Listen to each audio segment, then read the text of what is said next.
भंडारा जिला एवं सत्र न्यायालय तथा जिला विधिक सेवा प्राधिकरण की ओर से आगामी 18 जुलाई को विशेष लोक अदालत का आयोजन किया जा रहा है। महाराष्ट्र राज्य विधिक सेवा प्राधिकरण के निर्देशानुसार आयोजित इस विशेष लोक अदालत में निगोशिएबल इंस्ट्रूमेंट एक्ट की धारा 138 के तहत दर्ज चेक बाउंस मामलों के निपटारे पर विशेष जोर दिया जाएगा। भंडारा जिले की विभिन्न अदालतों में लंबित चेक बाउंस मामलों को आपसी समझौते के माध्यम से जल्द निपटाने के उद्देश्य से यह विशेष लोक अदालत आयोजित की जा रही है। खास तौर पर 10 लाख रुपए तक के चेक बाउंस मामलों को इस लोक अदालत में शामिल करने की अपील की गई है। लोक अदालत के माध्यम से पक्षकारों को कम खर्च, कम समय और आपसी सहमति से विवाद समाप्त करने का अवसर मिलेगा।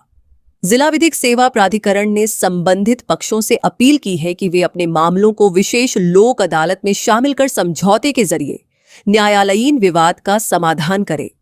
नमस्कार, मी मिलिंद बुराडे, दिवाणी न्यायाधीश तथा सचिव विधी सेवा प्राधिकरण भंडारा। माननीय महाराष्ट्र राज्य विधी सेवा प्राधिकरण यांच्या निर्देशाप्रमाणे दिनांक 18 जुलै या रोजी आपल्या जिल्ह्यामध्ये निगोशिएबल इंस्ट्रूमेंट ॲक्ट कलम 138 अन्वये दाखल असलेले प्रकरणाबाबतचा विशेष लोक अदालत आयोजन करण्यात आलेला आहे। या विशेष लोक अदालतामध्ये आपल्या जिल्ह्यामध्ये जे निगोशिएबल इंस्ट्रूमेंट ॲक्ट अंतर्गत दावे प्रकरणे दाखल आहेत ते आपण त्या लोक अदालतमध्ये ठेवू शकता। तसेच ज्या प्रकरणामध्ये 10 लाखापेक्षा कमी रकमेचे धनादेश आहेत ते संपूर्ण दावे या लोक अदालतमध्ये ठेवण्याबाबत निर्देश दिलेले आहे।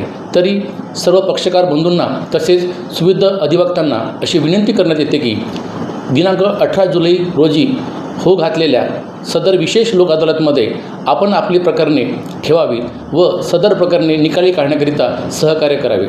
जिल्हा विधी सेवा प्राधिकरण तर्फे सर्वांना आवाहन करण्यात येते। नमस्कार।